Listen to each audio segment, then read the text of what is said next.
안녕하세요. 성격심리학 세 번째 시간, 성격을 구성하는 동기와 정서, 인지와 행동에 대해서 공부해 보도록 하겠습니다. 네, 먼저 성격을 구성하는 동기와 정서를 알아보도록 하겠는데, 목차는 첫 번째 성격과 동기, 두 번째 성격과 정서. 네, 본 강의의 목표는 첫 번째, 인간의 행동을 유발하는 내면적 동기의 속성을 이해한다. 두 번째, 인간의 기본적 욕구에 대한 다양한 주장을 제시할 수 있다. 세 번째, 동기의 개인차가 나타나는 이유를 설명할 수 있다. 네 번째, 인간이 경험하는 다양한 정서와 그 분류 방식을 이해한다. 다섯 번째, 정서 경험에 영향을 미치는 신체적, 심리적 요인들을 제시할 수 있다. 여섯 번째, 정서와 관련된 중요한 성격 요인들을 설명할 수 있다가 본 강의의 목표가 되겠습니다. 1번 성격과 동기. 인간은 욕망하는 존재입니다. 사람마다 욕망과 추구하는 목표가 매우 다르고 욕망과 목표를 추구하는 방식 또한 매우 다릅니다. 욕망과 동기는 성격의 중요한 일부가 되는데요. 이처럼 개인이 어떤 욕망과 목표를 추구하느냐에 따라 일상생활의 모습뿐만 아니라 인생 전체가 달라질 수 있습니다.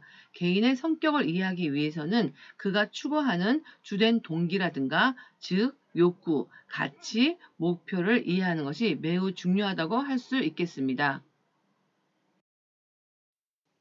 동기란 무엇인가에 대해서 우리는 좀 생각해 봐야 되겠죠. 네, 욕망은 인간을 움직이게 만드는 원동력일 뿐만 아니라 행동의 방향을 결정하는 운전대의 역할을 하는 심리적 요소라고 보시면 되겠습니다.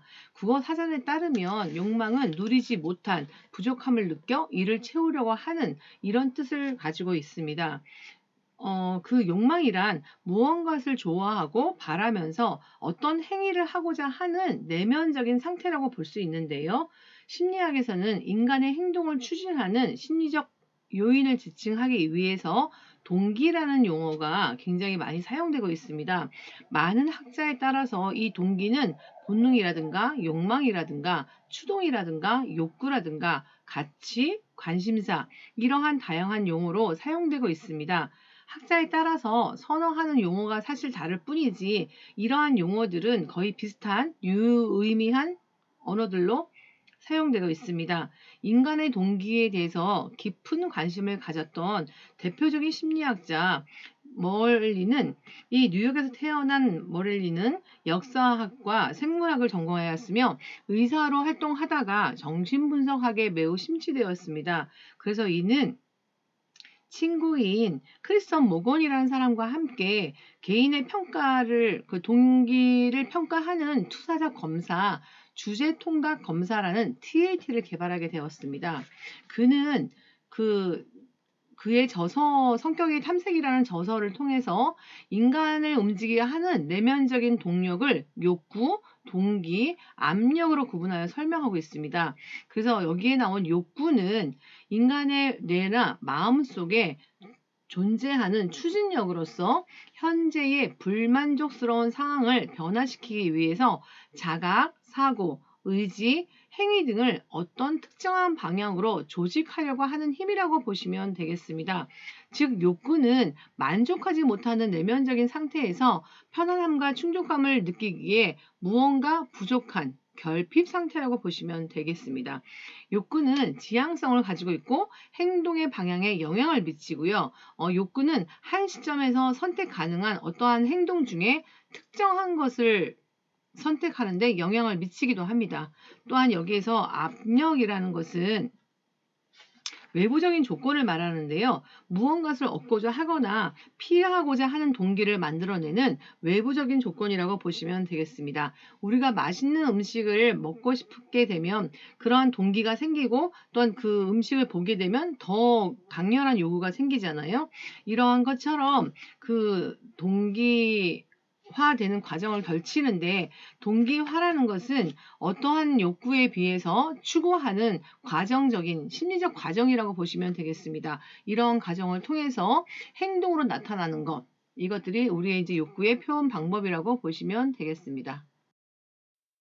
네, 인간의 기본적인 욕구에 대해서 많은 학자들이 이야기를 합니다. 진화 심리학의 입장에서는 인간은 생존과 번식, 양육의 욕구를 기본적으로 갖고 있다 이렇게 보았고요. 정신분석학의 프로이드 이론에서는 성과 공격성, 무엇보다 삶의 본능과 죽음의 본능이 인간의 가장 기본적인 욕구다라고 얘기했습니다. 또한 융은 분석심리학 입장을 통하여서 자기의 확장을 통한 개성화, 그러니까 주도적인 인물로서 뭔가를 하고자 하는 전체의 자기 정신세계의 전체의 균형과 조화를 이루려고 하는 것이 개성화인데 이것이 인간의 가장 근본적인 동력이라고 융은 보았습니다. 또한 아들러는 본인의 신체적인 결함으로 인해서 얼마나 노력을 많이 하고 살았는지 그는 이것을 통하여서 열등감과 그 우월감을 추구하는 것이 인간의 기본적인 욕구라고 이야기를 하였습니다.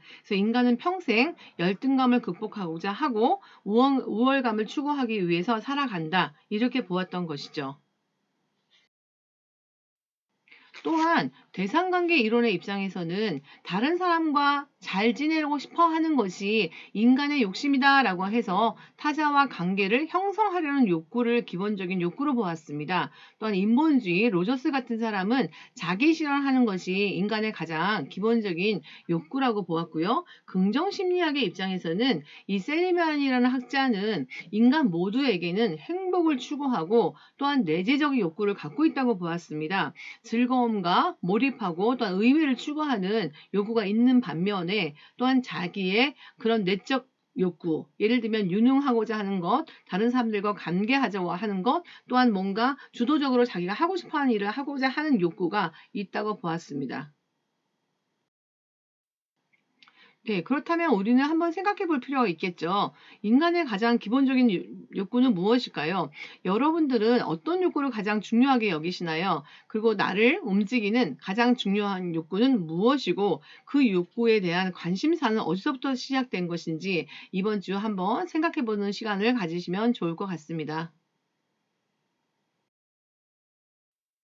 네, 욕구의 다양성과 발달 위계에 대해서 말씀드리겠는데요.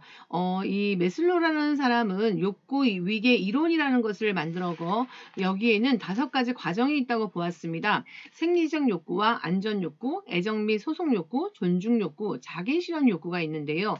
이 욕구는 위계적인 구조를 지니고 있고 하위 욕구에서 위로 올라간다고 이야기를 하였습니다. 또한 밑에서 하위 욕구가 충족되지 않으면 그 다음 단계 욕구로 발달되지 못한다고 얘기를 했는데요. 생리적인 욕구는 우리의 호흡과 생명과 관련되어 있는 것들이라고 보시면 될 것 같고요. 두 번째는 안전하고자 하는 인간은 다양한 위험을 회피하고 안전한 상태를 갈구하는 욕구를 갖고 있다고 또 보았습니다. 그리고 세 번째 단계는 애정 및 소속 욕구인데요. 이거는 또다시 사랑이라든가 소속감의 욕구라고 부르기도 합니다. 여기에서는 사람은 누군가와 사랑을 주고받고 집단에 소속되고자 하는 욕구가 있다. 이렇게 보았던 것이고요. 존중 욕구는 사람은 누구나 자기가 가치 있는 존재라고 느끼고자 하는 욕구가 있다. 그래서 네 번째 단계에 올렸습니다. 그리고 마지막에는 자아 실현 욕구인데요. 여기에는 2가지 욕구가 속해 있습니다. 하나는 결핍 욕구이고 또 하나는 성장 욕구인데요. 인간은 항상 무언가가 부족하다고 느끼기 때문에 성장하는 욕구를 갖고 있다고 보았습니다. 그래서 마지막 단계가 자아 실현 욕구가 되겠습니다. 네. 이러한 사람마다 뭔가를 하고자 하는 동기가 개인차마다 다르잖아요. 이 개인차가 나타나는 이유는 무엇일까요? 첫 번째는 선천적인 요인을 들 수 있습니다. 선천적인 요인으로 특정 요구에 대한 민감성과 또한 표현 강도가 사람마다 달라서 유전에 의해 영향을 받는다고 보았던 것이죠. 두 번째는 욕구의 충족 경험인데요. 특정 욕구의 충족 경험이 미충족한지 아니면 넘치도록 충족되었는지 이거에 따라 그 욕구의 강도가 영향을 받는다고 보았습니다. 또한 그 애착 유형에서 어린 시절 부모에게 어떻게 양육 경험을 했냐에 따라서 안정애착, 혼란애착, 불안정애착 이거에 따라서 대인 동기와 관계 방식이 달라진다고 보았습니다. 무엇보다 욕구의 충족 방식에서 동기의 개인차가 나타난다고 보았는데요. 그 방식은 어떤 사람은 능동적이고 어떤 사람은 수동적이고 또한 어떤 사람은 다른 사람에게 접근하는 걸 좋아하는가 하면 어떤 사람은 다른 사람을 회피하는 기피증을 좀 갖고 있기도 하고 또 어떤 사람은 다른 사람과의 그런 일반적인 관계를 그냥 유지하는 걸 원하는 사람이 있는가 하면 또 다른 변화를 꿈꾸는 사람이 있다는 것이죠. 이런 변화마다 사람마다 다르기 때문에 동기의 개인차가 나타난다고 보았습니다. 네, 성격과 정서를 보겠는데요. 정서란 무엇인가? 정서의 하유형은 세 가지로 나눌 수 있습니다. 첫 번째는 정서라는 것은 개인이 한 사람이 느끼는 유쾌하고 불쾌한 경험이라고 말씀드릴 수 있겠습니다. 또한 뭔가 좋고 싫음에 대한 주관적 체험을 얘기하고요. 두 번째는 생리적인 반응을 얘기하는데요. 특정 정서에 상응하는 자율신경계의 생리적인 반응으로 그 반응마다 나타나는 것이 다르다는 것이죠. 그래서 어떤 사람은 그 심장이 빨리 뛰기도 하고, 어떤 사람은 불안을 느끼면 더 온몸이 긴장되기도 하고, 이런 반응이라고 보시면 되겠고, 세 번째는 행동 준비성입니다. 이것은 특정한 정서와 관련된 그 특정한 행동을 표출해야 될 것 같은 압력과 준비를 하게 된다는 것인데요. 예를 들면 저희가 어떤 두려움을 느끼면 도망가고자 하는 행동을 준비하게 되잖아요. 또 그런 반면에 분노를 느끼게 되면 분노하고자 하는 행동을 표출할 수 있는 그런 준비가 우리 안에 만들어진다는 것이죠. 그래서 정서의 핵심적인 요소는 세 가지로 보시면 되겠습니다. 첫 번째는 주관적 유쾌와 불쾌 경험, 두 번째는 생리적 반응, 세 번째는 행동 준비성이라고 생각하시면 됩니다. 네, 정서의 분류에서 기본 정서, 에모션은 우리 베이직 에모션이라고 해서 이 기본 정서라고 하는데요. 여러 문화권에 공통적으로 선천적인 정서가 있다라고 보았습니다. 그래서 에크만은 6개의 기본 정서가 있다고 이야기하였는데요. 거기에는 분노와 혐오, 공포와 행복, 슬픔, 놀람 이것이 인간이 갖고 있는 6개의 기본 정서로 보았습니다. 그리고 푸시크는 8개 여기에 조금 더 2개를 더 보태서요. 두 개가 더 있다고 얘기를 했는데 기쁨과 슬픔을 느끼고 분노와 공포를 느끼고 신뢰와 혐오 그다음에 놀람과 기대가 있다. 이래서 8개의 기본 정서를 갖고 있다고 보았습니다. 네, 푸시크의 정서 원형 모델인데요. 이렇게 반대 정서처럼 그 기쁨 대 슬픔, 분노 대 공포, 신뢰 대 혐오, 놀람의 기대 이런 걸 제시하고 8개의 정서를 기본 정서로 여겼고요. 또한 여기에 8개 정서들은 인접성의 정도에 따라서 상호 유사성의 정도가 결정되고 바퀴의 양극에 있는 정서들은 서로 반대되는 관계의 정서임을 나타내고 있습니다. 예를 들면 애정과 후회는 반대되는 입장이고요. 또한 불만과 낙과는 반대고요. 순종의 반대는 경멸이고 공격성의 반대는 경외가 되겠습니다. 인간이 경험하는 다양한 정서는 서로 밀접한 관계를 맺고 있고요. 이런 다양한 정서를 몇 개의 차원의 체계적으로 분류하려는 노력이 계속 시도되고 있습니다. 그래서 이 로젤이라는 사람은 28개의 정서 단어들을 유사성에 근거하여 평정하기도 하였습니다. 이 로젤 거를 한번 볼게요. 네, 이게 로젤이 만든 1980년에 만든 정서의 2차원이라고 이 사람은 이렇게 표를 했고 감정의 2차원과 개별 정서의 위치라고 했습니다. 그래서 유쾌와 이완 사이에 이렇게 만족이나 평안이나 안도나 이완이 있다 얘기를 했습니다. 또한 흥분과 유쾌 사이에는 흥미와 기쁨, 한의와 경애, 그리고 흥분하고 불쾌하면 그 안에는 슬픔과 불안, 공포와 분노가 있고 또 불쾌하면서 몸이 이완이 되면 거기에는 권태라든가 피로라든가 혐오라든가 우울이 정서로 차지한다고 보았습니다. 네.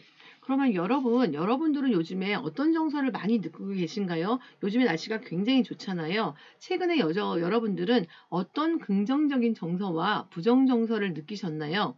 그리고 어느 요일 때, 어느 시간대가 가장 기분이 좋으신가요? 이렇게 나의 부정적인 정서는 어떻고, 나의 또한 긍정적인 정서는 어떻게 올라와서 내가 이것을 어떻게, 어떤 방식으로 표현하는지 한번 살펴보시기 바랍니다.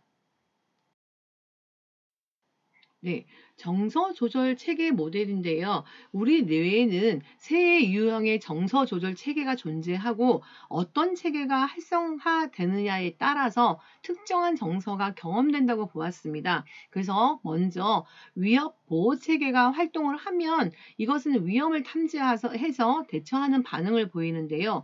이 체계가 만약에 활성화가 되면 불안이라든가 증오라든가 혐오감을 유발하게 되고요. 두 번째, 추동, 활력 체계가 활성화가 되면 생존과 번영을 위한 자원을 추구하고 동기부여를 한다고 보았습니다. 그래서 여기에서는 쾌감을 느끼고 긍정 정서가 계속 유발된다고 보았던 것이죠. 또한 세 번째, 진정, 안정 체계가 활성화가 되면 이것은 현재 상태에 매우 만족하고 휴식을 느끼고 진정한 평안함을 느낀다고 보았습니다. 그래서 여기에서는 안정감 정서라든가 만족감에 대한 정서, 평온감이라든가 이완감 이런 것을 느낀다고 보았습니다. 여러분들은 어떤 것을 더 많이 느끼고 사시는지 한번 체크해 보시면 좋을 것 같습니다. 네, 신체적 반응과 인지적 피드백인데요. 정서적 경험에는 신체적 반응과 인지적 평가가 굉장히 중요합니다. 신체적 반응에는 심박률이라든가 혈압이라든가 근육이라든가 긴장이라든가 얼굴 표정 등이 나타나는 것을 알 수 있는데요. 신체 반응이 우리의 정서 경험에 굉장히 영향을 미치잖아요. 우리가 어떤 동물을 보고 놀래면 몸이 위축되잖아요. 이러면 우리 안의 정서 경험은 두려움을 느끼게 된다고 보는 것이죠. 또한 얼굴 표정, 즉 안면 근육의 변화에 따라 이거에 대한 피드백이 우리 정서 경험에 굉장히 중요하다고 학자들은 또한 보았습니다. 또한 인지적 요인이 우리 정서 경험에 굉장히 중요한 피드백을 준다고 했는데요. 어떤 자극과 상황에 대한 인지적 해석과 평가를 내릴 때 우리가 어떻게 평가하고 그 이야기를 어떻게 하냐에 따라서 우리가 느끼는 강도가 결정된다고 보았던 것이죠. 예를 들어 자극 사항에 대한 인지적 평가, 어떤 정서를 경험할 것인지를 먼저 결정하게 되고 거기에 따라 신체적 흥분에 대한 피드백이 정서의 강도를 결정한다고 보았습니다. 이들에 따르면 정서의 느낌은 신체 반응에 대한 운동 감각적 피드백만 의존하는 것이 아니라 그러한 반응을 유발하는 자극 사항에 대한 지각과 사고에 의존한다고 보았습니다. 그래서 자극 사항에 대한 인지적 평가는 어떤 정서를 결정하고 또 거기에 따라 운동 감각적 피드백 정서가 결정된다고 보았던 것이죠. 네. 정서 조절 방향에 대해서 공부하겠는데요. 불안이나 우울 같은 경험을 이런 불쾌한 부정 정서를 경험할 때 이러한 부정 정서에 대응하는 방식은 사람마다 굉장히 다르잖아요. 그래서 에커만이라든가 라자루스라는 사람은 이런 것들을 대할 때 문제 초점적 대처를 하는지 아니면 정서 초점적 대처를 하는지 두 가지로 나누어서 보았습니다. 예를 들면 문제에 초점적인 것은 정서 유발에 대한 문제 사항을 보고 해결을 초점하는 것이고요. 정서 초점은 내 안에 있는 감정이 어떻게 느껴지느냐에 따라서 유발된 정서 반응의 조절에 초점을 둔다고 보았던 것이죠. 그리고 룰렌 훅세마라는 사람은 이 어떤 부정적인 정서를 느꼈을 때에 반추할 것인가 아니면 주의 분산할 것인가 이렇게 한다고 보았습니다. 반추는 그 일어난 사항, 부정적인 정서에 대한 관련된 사고의 주의를 집중해서 계속 연상을 하고 생각을 하는 것이죠. 그렇지만 주의 분산이라는 것은 어떤 안 좋은 일이 사건이 생겼거나 부정적인 경험이 들어오면 그것을 빨리 벗어나려고 다른 행동을 유도하는 것인데요. 뭐 산책을 한다든가 아니면 음악을 듣는다든가 이렇게 유쾌하고 중성적인 활동으로 주의를 전환하는 걸 말하고 있습니다. 그래서 사람마다 이 부정 정서를 조절하는 방약이 다르고 또는 그 방약의 방식에 따라서 심리적 적응 수준이 달라진다는 것을 알 수 있습니다. 네. 정서와 관련된 성격 특성으로는 이렇게 네 가지를 일단 가질 수가 있는데요. 무엇보다 신경과민성 또는 부정정서성을 알 수 있습니다. 신경과민성 또는 부정정서성은 불안이라든가 분노라든가 우울을 느끼기 쉬운 성격적인 특질을 얘기하고 있고요. 정서지능은 자신과 타인의 감정을 잘 파악하고 표현하는 능력이 어느 정도 되는지를 알아보는 것이죠. 또한 고통 감내력은 불쾌하거나 혐오스러운 심리 상태를 견디는 능력을 이야기하고 있습니다. 고통 감내력이 적으면 충동적일 가능성이 크고요. 인내하지 못하는 경우가 많고, 또 이렇게 고통을 잘 못 견디면 계속 뭔가 조절 절제가 잘 안 되겠죠. 또한 마지막에 자기 자비가 있는데요. 이거는 자기에 대한 자기 친절, 마음 챙김, 인간 보편성, 이렇게 볼 수도 있는데요. 이제 이거는 그 실패나 좌절 시에 자신을 따뜻하게 돌보는 온화한 태도를 말하고 있습니다. 그래서 자기 친절 같은 경우에는 무언가를 잘못했을 때 자신에게 혹독하게 대하기보다는 좀 이해하려는 태도, 온화한 태도, 이걸 얘기하고 있고요. 마음 챙김이라는 것은 뭔가 내 안에 어떤 고통스러운 생각이나 감정들이 올라오면 이것들을 억제하거나 과장하지 않고 관찰하는 태도를 말하고요. 인간 보편성이라는 것은 내가 무언가를 잘못했을 때 그것을 꼭 질책하기보다는 인간이 가질 수밖에 없는 내면의 하나의 특성으로 좀 봐줄 수 있는 그 객관화 그런 것이라고 보시면 되겠습니다. 네.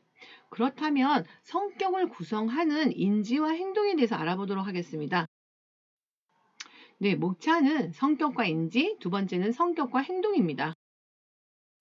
네, 학습 목표는 성격을 구성하는 중요한 인지적 요인에 대해 이해한다이고요. 자기 개념의 구조와 차원을 설명할 수 있다이고, 부정적 인지도식과 비합리적인 신념을 이해한다이고요. 개인 상황 논쟁과 그 결론을 설명할 수 있다. 행동 활성화 체계와 행동 억제 체계의 특성을 제시할 수 있다입니다. 성격의 행동의 괴리를 설명하는 자기 제시 이론을 이해한다가 마지막입니다. 네, 성격과 인지. 인간은 그 호모사피엔스, 즉 생각하는 존재이죠. 자신과 세상에 대한 신념과 사고 방식이 사람마다 매우 다르다는 거죠.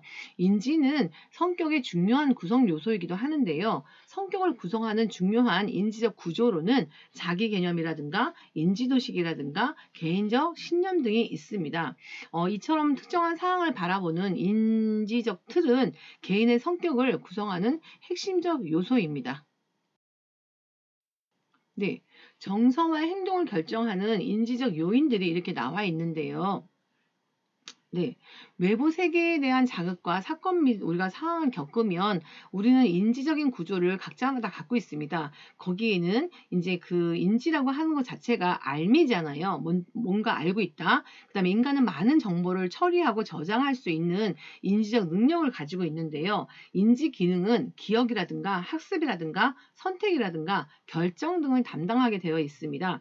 인지적 구조는 개인이 자신과 세상에 대한 지식과 정보를 체계적으로 저장하는 기억 체계라고 보시면 되겠습니다. 그래서 여기에는 인지 도식이라든가 자기 개념이라든가 이런 태도라든가 개인적인 신념이 들어가 있고요. 또한 인지적 구조를 구성하는 내용과 인지적 구조가 조직되는 방식을 볼 수 있는데요. 이러한 것들을 자기 도식이라고 부르면 되겠습니다. 그리고 이러한 과정, 인지적인 과정, 예를 들면 내가 갖고 있는 인지 도식을 통해서 내가 어떻게 그것을 해석하고 어떻게 논리적으로 이렇게 추론하는지 또한 인지적 거기에 오류가 생기는지 그러한 인지적 과정을 통해서 인지적 산물을 만들어내는데 그거는 해석된 내용입니다. 내가 갖고 있는 내 지도 내 어떤 개념과 가치관, 자기 그 도식을 가지고 그 내가 느꼈던 어떤 과정을 통해서 그것들을 해석해내는 것들을 인지적 산물이라고 하죠.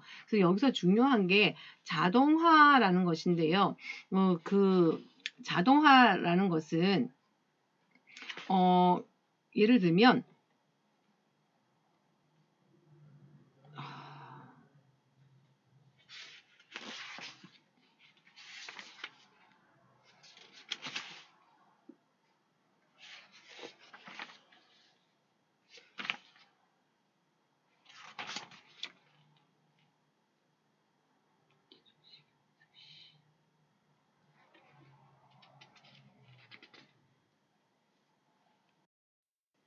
네, 여기서 자기 개념이라는 것은 자기 자신에 대한 개인의 주관적인 인식과 평가를 반영하는 인지적인 관념입니다. 내가 나에 대한 주관적 평가를 갖고 있는 관념인데요. 외부 세계와 독립된 그 개체라는 의식을 갖고 있고요. 그 다음에 시간적으로 지속되는 일관성을 지닌 개체라는 의식을 갖고 있습니다.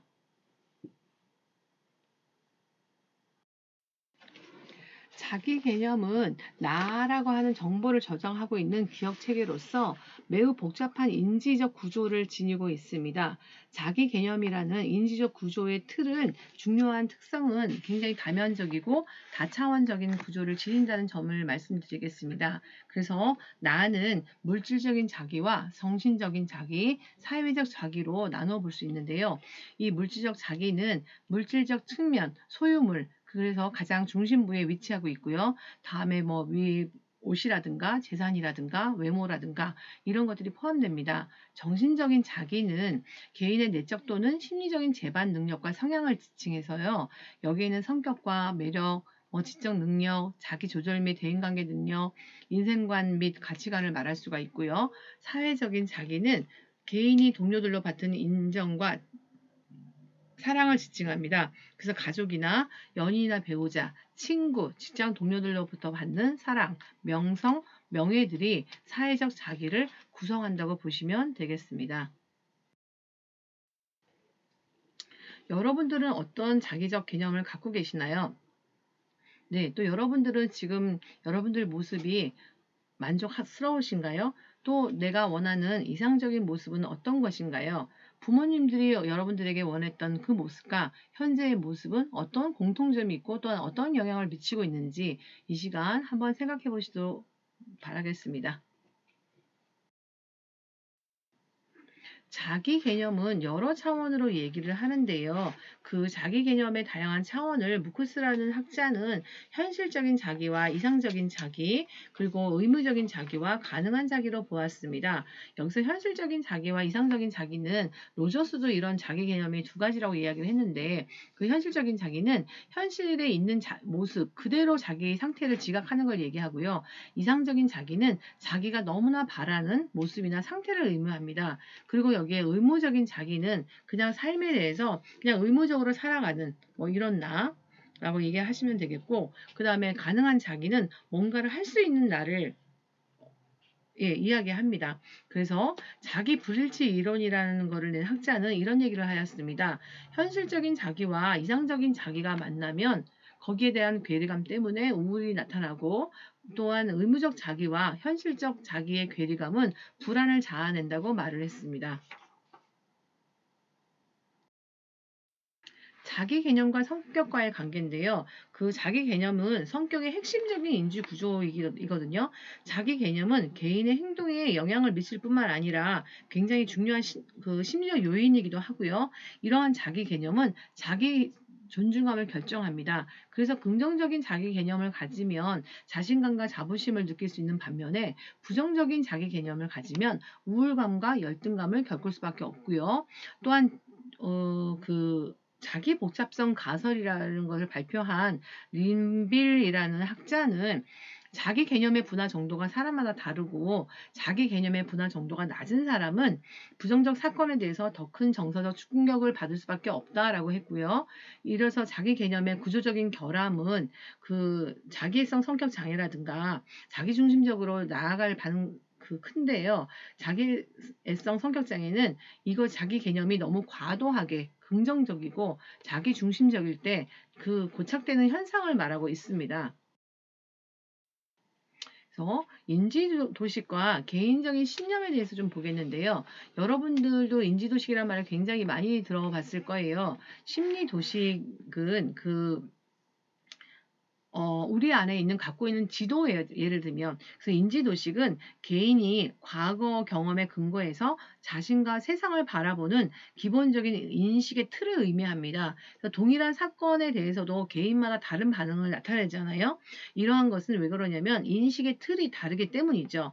또한 초기 부정 도식이 있는데요. 이건 어린 시절에 우리가 부모에게 양육될 때에 어린 시절을 어떻게 보냐에 따라서 만들어진 도식이라고 지도라고 보시면 되겠습니다. 그래서 특정한 주제나 거기에 관련된 기억, 감정, 신체 감각으로 구성된 심리적 구조인데요. 여기에는 5개의 영역이 있습니다.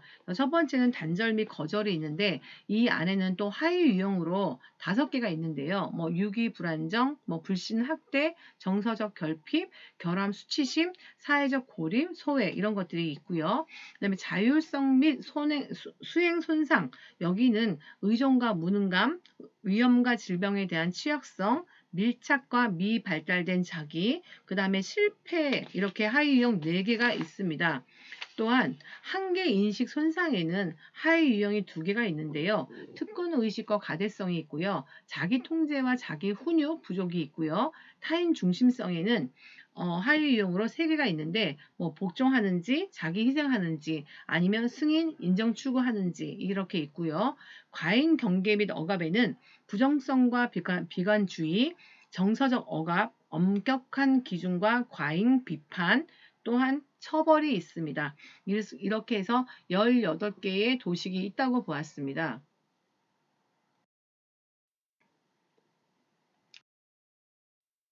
네, 역기능적 신념과 성격 장애는 몇 가지로 나타날 수 있는데요.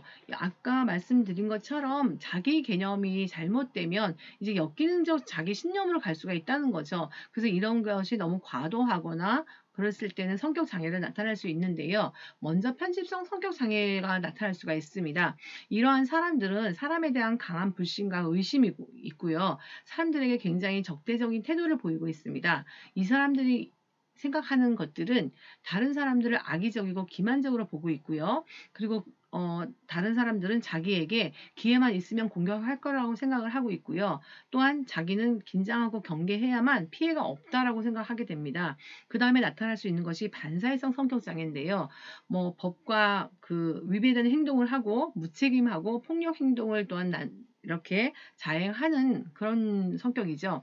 이런 사람들은 자기들은 정글에 살고 있다고 생각하고 강한 자만이 살아남는다고 세상을 바라보고 있습니다. 또한 힘과 주먹이 원하는 것을 얻는 최선의 방법이라고 생각할 수 있고요. 들키지 않는 이상 거짓말을 하거나 속여도 상관없다고 생각을 하고 다른 사람들은 약하고 당해도 싸다. 또 내가 먼저 공격하지 않으면 다른 사람이 나를 공격할 수 있다고 생각하고요. 다른 사람이 나를 어떻게 생각하는지는 중요하게 보지 않고 있습니다. 또한 자기애성 성격 장애가 나타날 수 있는데요. 이것은 자기 개념이 과한 사람들 속에 많이 나타나는 현상인데 본인들은 굉장히 영웅적이고 특권의식을 갖고 있고 다른 사람에 대해서 착취적 관계를 형성한다고 보고 있습니다. 이런 사람들이 생각하는 생각은 자기는 매우 특별한 사람이고요. 매우 우월하기 때문에 특별한 대우를 받고 특권을 누릴 자격이 있다고 생각을 하고 또한 인정이나 칭찬이나 존경을 받는 것이 매우 중요한 일이라고 생각합니다. 무엇보다 존경이나 이런 특권에 대해서 받지 못하는 것은 참을 수 없다라고 보고 있고요.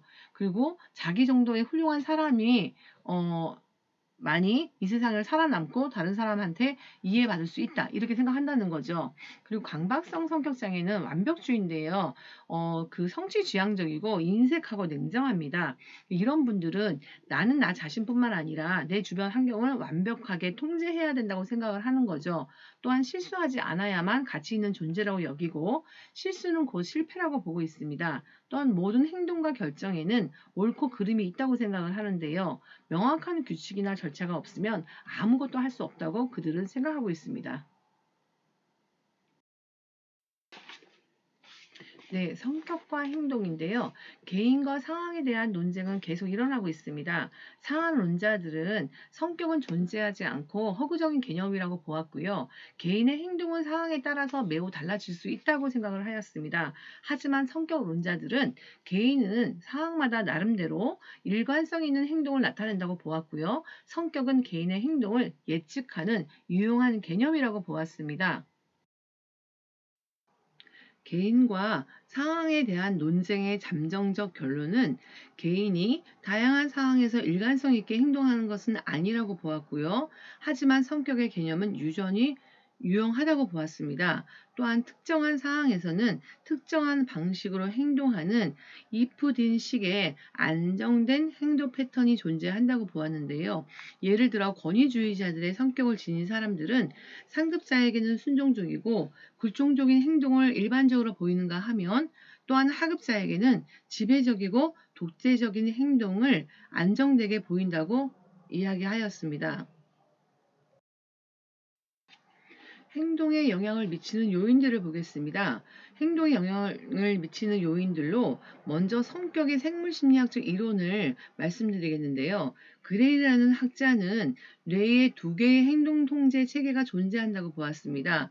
첫 번째는 행동 활성화 체계인데요. BAS라고 부르는데요. 이것은 보상이나 그와 관련된 단서가 주어지는 경우에 목표 추구 행동을 하도록 만드는 신경 심리 체계입니다. BAS는 음식이나 성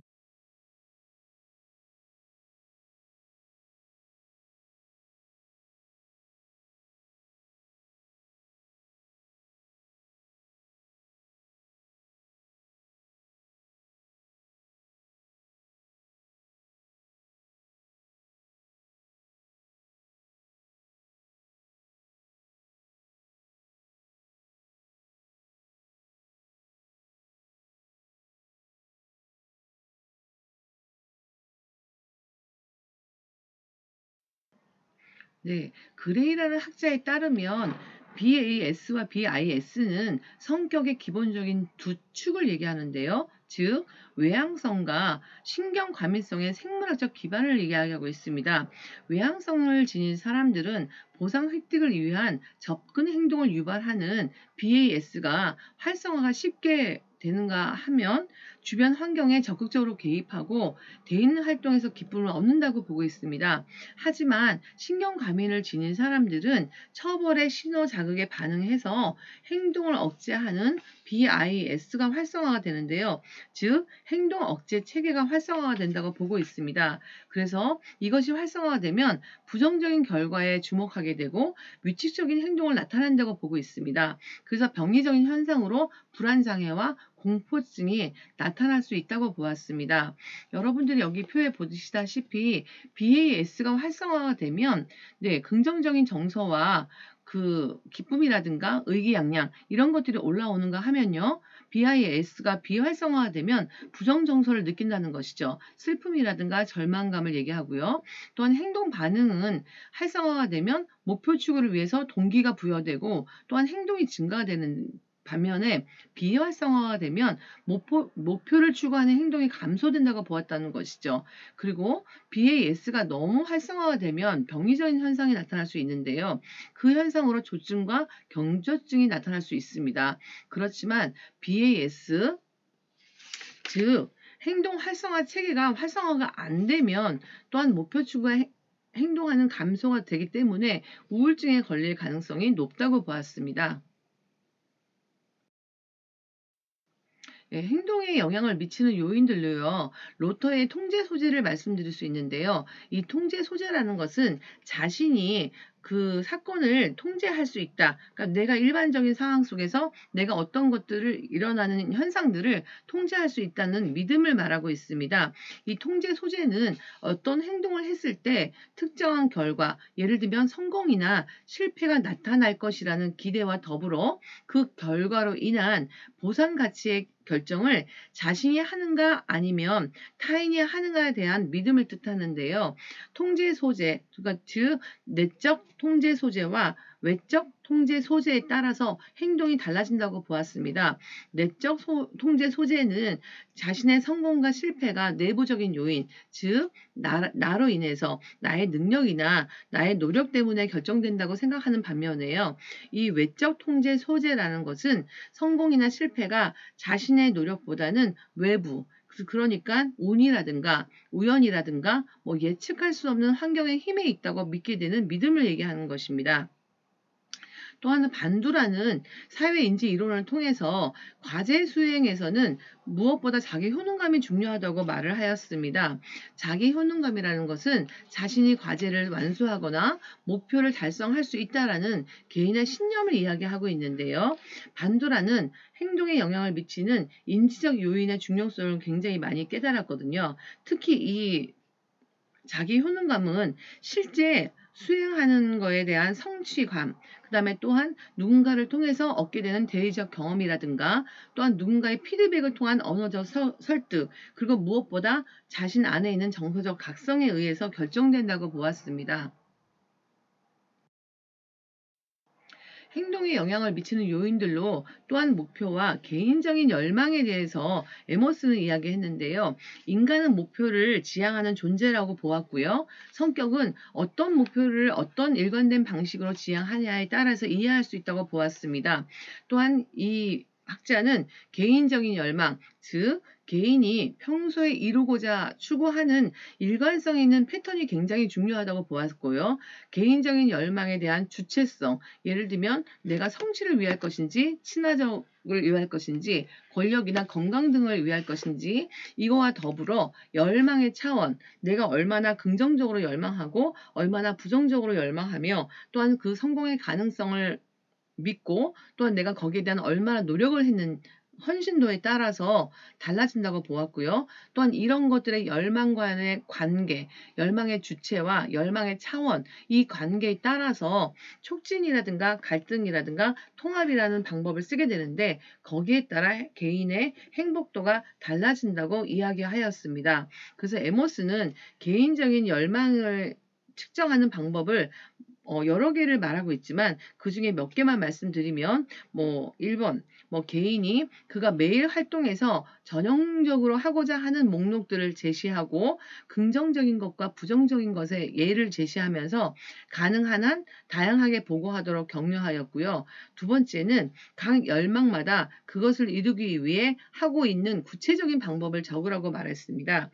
또한 이 에모스는 개인이 제시한 열망 주기에서 여러 개를 택해서 아까 말씀드린 그런 열망의 차원, 그러니까 긍정이냐 부정이냐, 중요하냐 아니면 가능성이 있냐, 헌신할 수 있냐, 이런 것들로 평정하게 했습니다. 그래서 이 에모스는 개인적인 열망이 성격 특질보다 주관적인 안녕을 더 잘 예측한다고 보고하였습니다. 또한 긍정 정서는 개인적 열망의 성취와 관련이 있는 반면에 부정 정서는 개인적 열망의 갈등이라든가 양가성, 낮은 성공 가능성과 관련이 있다고 보았습니다.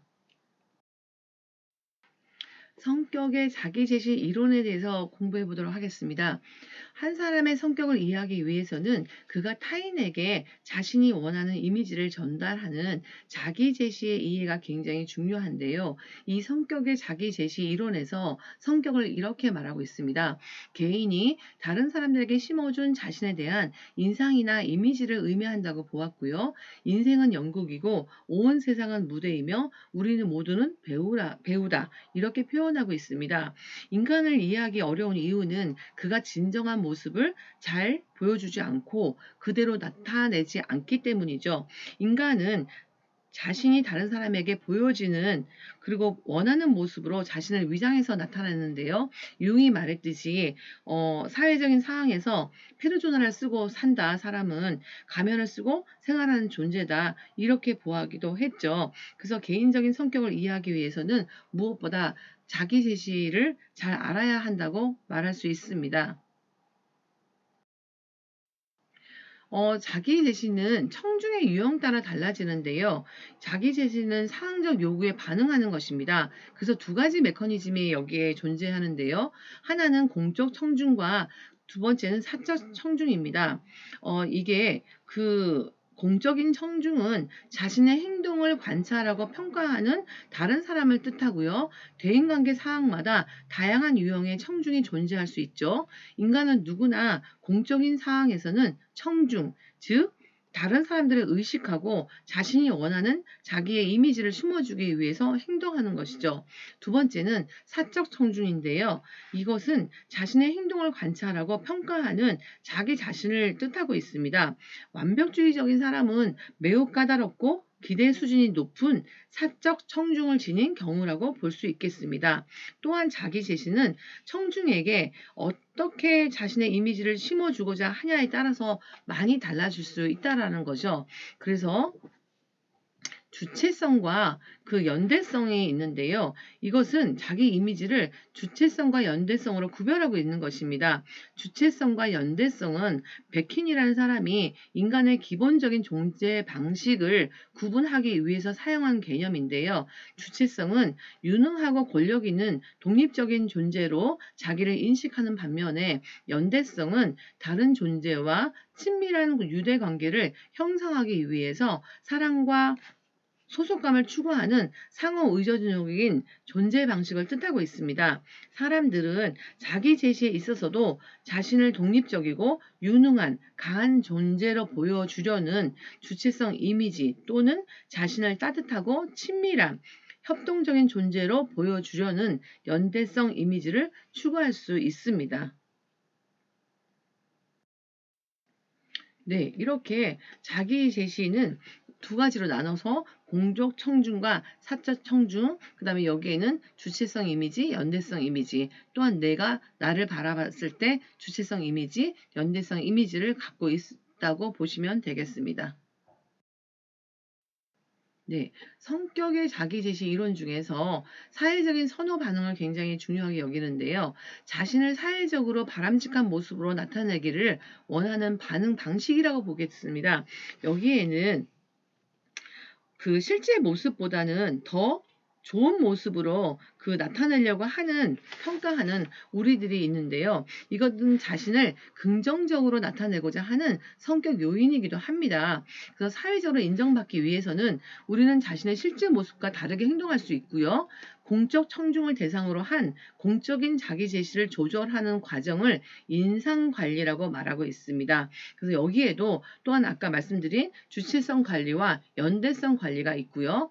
또한 그 반면에 사적 청중의 경우에는 인상 관리를 할 필요는 없잖아요. 그렇지만 긍정적인 자기상을 유지하고 싶어 하는 내부적인 방어적 과정이 작동될 수 있는데 이것이 자기 기만이라고 할 수 있겠습니다. 인상 관리는 자신의 부정적인 측면을 의식적으로 숨기는 것으로 억제에 해당하는 방어를 쓴다고 한다면 자기 기만은 무의식적으로 자신의 부정적인 측면을 억압한다고 보시면 되겠습니다. 즉, 인상 관리는 의식적, 통제적 조절인 반면에 자기 기만은 무의식적이고 자동화된 조절이라고 볼 수 있어요. 그래서 인상관리는 청중에게 전달하고자 하는 자기 이미지에 따라 주체성 관리와 연대성 관리로 구분이 됩니다. 네, 이렇게. 그래서 여기서 주체성 관리라는 것은 강점을 홍보한다거나 자랑을 한다거나 나의 유능성을 보여준다거나 두려움이 없다는 것을 나타내거나 뭐 대담함 또 창의성 같은 속성을 강조하고 있고요. 이러한 행동은 주로 뭐 직장을 얻을 때 아니면 데이트를 신청할 때 흔히 남자에게서 많이 관찰된다고 보시면 되겠습니다. 또한 연대성 관리는 자신의 협동성과 도덕성을 강조하는 것으로 뭐 핑계대기나 다양한 위험 통제를 포함하는 것인데요. 자신의 이타성을 과장하는 것은 종교적인 상황이라든가 협동성을 과장하는 뭐 종업원이라든가 처벌을 피하려는 법적인 피고인에게서 흔히 나타나기도 합니다. 근데 자기 기만에서는요, 주체성과 연대감의 가치가 반영되는데요. 어떤 사람은 지배성, 두려움 없음, 뭐 정서적 안정성, 지성, 창의성, 매력과 같은 관련된 성격 특질에 대해서 비현실적인 자기 지각을 나타내기도 합니다. 이처럼 자기애적이고 영웅적인 특성을 나타내는 자기 기만적인 왜곡을 이기적인 평양이라고 부를 수 있고요. 반면에 연대감의 가치에 너무 과도하게 집착하는 사람들, 사회적으로 일탈된 충동을 부정하고 자신의 고결하고 막 성자 같은 속성을 주장하려는 자기 기만적 경향성을 나타내는데요. 이들은 우호성이라든가 친화성, 책임의식에 대해서 지나치게 자기 지각을 나타내기도 합니다. 이러한 것들을 도덕적 편향이라고 부르실 수 있겠습니다. 이러한 편향을 지닌 사람들은 사회적으로 부도덕한 자신의 생각과 행동을 굉장히 부인하는 경향이 있죠. 인간은 자존감을 유지하고 보호하기 위해서 실제로 자기가 자신보다 더 긍정적으로 평가하려는 경향이 있다고 보았습니다. 이러한 형상을 긍정적 착각이라고 지칭하기도 했습니다.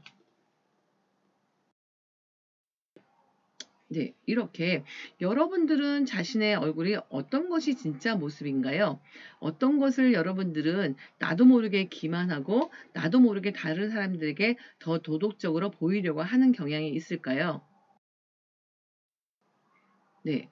이렇게 나는 나의 인상 관리를 위해서 어떤 자기 제시 노력을 기울이고 있는지, 그리고 나는 혼자 있을 때와 다른 사람과 함께 있을 때 어떤 행동의 차이가 있는지, 또한 나는 다른 사람에게 어떤 모습을 숨기고 싶어 하는지, 그리고 내가 다른 사람에게 정말 나의 진정한 모습이 그대로 민낯이 드러난다면 나는 어떠한 결과를 예측하고 있는지 한번 생각해 보는 시간이 되시기를 바랍니다. 네. 성격과 자기 제시에서 우리는 타인의 모습을 정말 알 수 없잖아요. 모든 사람들은 나름대로 인상 관리를 하고 있습니다. 저도 지금 이 시간 여러분들에게 최대한 온유한 척하고 인상 관리를 하고 있죠. 이렇게 개인의 외형적인 행동을 통해서 우리는 그들의 성격을 그냥 추론할 따름이죠. 성격은 자기 제시의 개인차를 통해 평가될 수 있는데요. 사람마다 자기 제시의 노력과 조절 능력이 다르고요. 사람마다 자기 제시에 관여하는 동기가 다릅니다. 그리고 사람마다 자기 제시의 왜곡 정도, 예를 들면 가치관과 신념의 비합리적인 신념의 왜곡 정도가 다르고요. 사람마다 인상 관리를 하는 방법이 다르다고 볼 수 있겠습니다.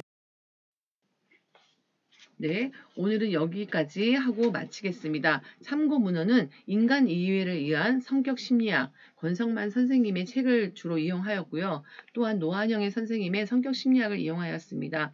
여러분, 이런 시간을 통해서 다시 한번 자신을 돌아보는 시간이 되기를 원하고 정말 나의 성격을 통해서 긍정적인 것은 올려주고 부정적인 것은 조금 감안하셔서 강점으로 키워내시는 좋은 결과가 있기를 바라겠습니다. 감사합니다.